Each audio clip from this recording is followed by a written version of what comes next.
Okay. So hi everybody, welcome to Navigating a Crisis, Conversations of Change. Before we start any conversations today, I just want to acknowledge that wherever you're watching this or listening to this, you are undoubtedly on Aboriginal land, and just acknowledge traditional custodians, past, present and emerging. And particularly at this time, I think there's much that we can learn from Indigenous wisdom in how to look after the earth and look after ourselves. So to seek that out and listen to that as much as possible at this point. So today we have Sarah Langmore, and Sarah is the Western Homelessness Networker out of Wombat Housing Services. So we're going to ask Sarah a few questions today around how she as a networker in the homelessness sector are navigating this time and this period. And the purpose of asking these questions and the purpose of having these conversations is really to open people's perspectives and broaden people's thinking around what's happening in different sectors and in our own sector around how we're managing this period. Potentially to create some new networks, definitely to stay connected, and to just, I guess, connecting with that human response to all of this as well. So if you're ready to go, Sarah, the first question that we have, standard question each time, the first question that we have is, what are you currently doing for yourself, your staff, the organisation that you work for, and I think in your position more broadly it would be the sector, to manage the current situation safely, humanely and with dignity, as much dignity as possible for everybody involved? Well, the thing sorry, that's the other side. The thing I'm prioritising doing is trying to get information to people as the first step. I think people need as much useful information as they can. Yeah. I'm trying to create opportunities for people to share, and have found that the sharing is really important in terms of information and in terms of strategies. Everyone's grappling with exactly the same things, but the sharing is also connecting them to each other, and the homelessness sector is working very hard to find ways to continue to be as responsive as possible. And so if I can help them come together to share ideas for that, I think that's critical. Also the coming together is giving people a chance to be gentle with each other, to realise that everyone's grappling with the same issues. And I think I met with a group of managers, and meeting together gave them permission to be gentler with staff. They all said, we've got staff meeting from home, working from home, how do we be supportive of them? What expectations should we have of them? And they were all good at setting a framework about, well, we'll share some ideas for how we check in with our staff. We'll share some ideas for how we can help structure work for staff. But also we have reduced expectations of what staff will achieve in a full day under these sort of crisis situations. So I think that was very useful. And then from here on, my role is just to facilitate any of those discussions that are going to help the sector. If as things change, there's a particular thing we're grappling with a whole, it's bringing people together. One of the things we discussed is, we're brainstorming what are consumers most likely to be needing, and how can we provide that? And what does a different response look like now? Like one service is saying, having a phone and data is now absolutely essential for people who are going to be isolated and who have to contact the entire welfare system on the phone. So we're prioritising getting phones to people rather than long-term case management goals. So we're sort of working together to share ideas about what it means to change our business. And then having done all that, the next step is to work out how we work together better in a coordinated way. So as the service system capacity reduces, we've got enough of a connection and good enough systems working that agencies can call on each other for help, that we can quickly move staff to the front end if we need to, because we have a whole lot of vulnerable people in isolation who need some very basic supplies or responses. I think it's about that coming together. And then as we're talking, we're reminding each other that everybody is under stress, and so we're all behaving a little oddly and we're letting things slip, and most people are saying that they can't remember from 1 minute to the next what they were meant to be doing. So we're just trying to gently help each other through that, and and being supportive rather than judgmental. Yeah, absolutely, and that's beautiful how the human can come out in all of this, isn't it? Yes. Yeah. Do you mind if I just ask a couple of quick questions to follow up from that?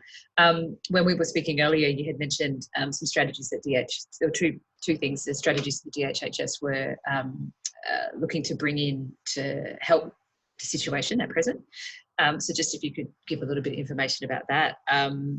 And the other, because it's probably more of a comment than anything, but I think this also affords a room. You're talking about trying to ensure the most effective use of what resources we do have, be that staff or otherwise, that not just doing that within sectors, but also looking at ways that we can do that across sectors, given that we all know that in a vast majority of instances, we're working with the same kind of clients, the same clientele, the same people. So how do we ensure that we're not doubling up? So that's more a comment, but I guess the question was around some of the DHHS strategies.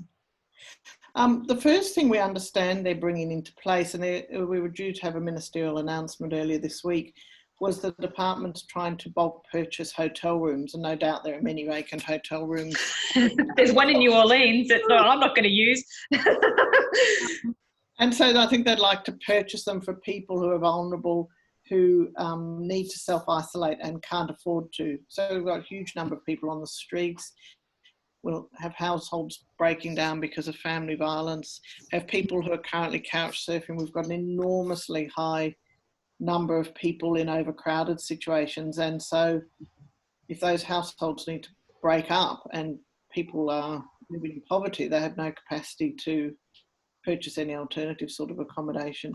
So we don't know what the plan from the HHS is in terms of supporting those people, but certainly the Western Homelessness Services have talked about, you know, being ready to move some of our case management capacity to the front end.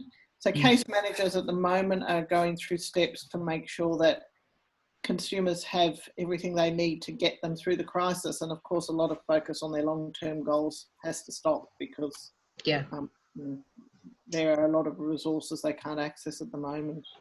And who knows what long-term might look like. Yeah, we're certainly not playing certainly things aren't as, expectations are shifting constantly.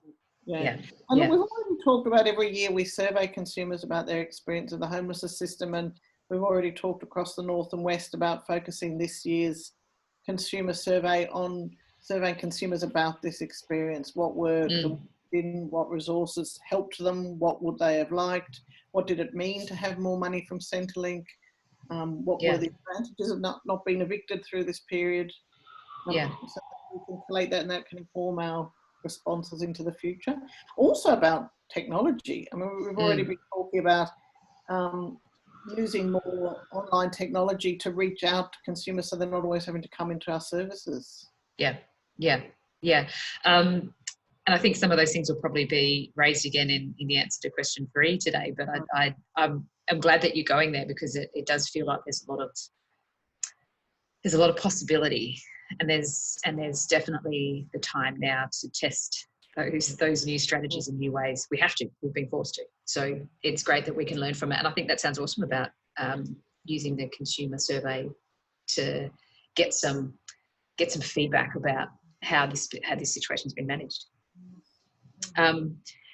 The next question that we had was around, I guess, how can people support you? How can people, in the idea of giving people something to, particularly if they're feeling a bit helpless in not being able to provide services or work in a way that they usually would, what can they do in terms of advocacy or resourcing or volunteering, or what can people do to support you in your work and I guess the homelessness sector more generally?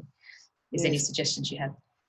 We haven't got as far as talking about volunteers, and I know numbers of people have asked, and that's something I'd like to look at as a sector, particularly as our capacity reduces. For instance, we're finding that the one thing that is required is a lot of dropping off of supplies. So that's something that we could very easily use volunteers to help with, because there are no risks, you know. Yeah. Yeah. Dropping off a phone or a food parcel or something, they don't actually have to have any interaction, and shouldn't be at the moment having any face-to-face interaction with consumers. Advocacy, very important, and I think it will be increasingly important as we come to the end of this crisis. I'm hoping, I've got my eye on the prize, that we have social reform at the end of this, and that the community starts to really experience why we need a functional income security system, why we need adequate mental health services, absolutely why everyone should have a house, and that we're able to tap into the community's understanding of those issues much more at the end of this. So I think to be poised, ready to find ways to make those connections would be fantastic. And I think collecting stories, case studies, examples of that through this time would be incredibly valuable. We have some evidence ready to go when we get through it. Yeah. And I think the other thing that's supportive to everyone is just sharing of clear information and resources. I think people are on the run, so the less they have to work to find information, the better. And innovative responses and compassionate, useful responses are popping up all over the place from strange quarters. So to be able to share that information, I think is fantastic. Yeah, agreed. And I love that you have your eyes on the prize. I think many people do. It's like, let's hope our mass community will get us there. Totally. Look, and that's a beautiful segue into the final question. You know, notwithstanding obviously the despair and the death and the harm that is occurring as a result of this current situation. What's your positive reframe for how this time, and I guess the things that are happening in this time can support the improvement of the collective moving forward? I think this is a crisis that's impacting everyone, and that's very equalising. And to this point, most of the crises we've experienced in Australia have primarily impacted people who are already vulnerable, and other people distance themselves from that. I would never be in that situation. I would never suffer in that way. So I think I'm hoping that the mass sharing of the suffering brings us some compassion and connects us better with community and with our compassion for each other, and connects us more to what are the basic needs of a society. That we don't need all consumer goods, we actually need homes, we need good health care, we need functioning schools, we need people we can reach out to in a crisis.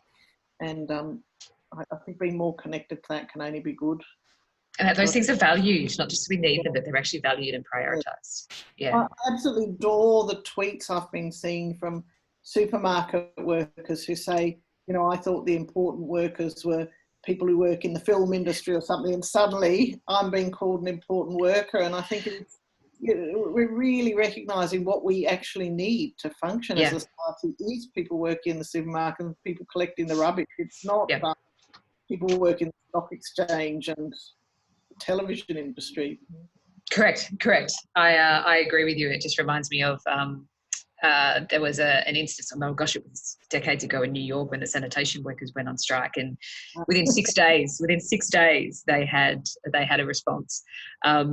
And a similar instance in Ireland where I think bankers went on strike and people survived for 6 months without banks. Right. So, you know, they had, you know, they were giving people credit at local pubs, and they were like allowing checks to be cashed, all this type of thing. So I agree. It absolutely does highlight what is essential for a functioning, humane society. And I agree. I hope that lends itself to, you know, that advocacy moving forward, and that people don't lose sight of that. Yeah, absolutely.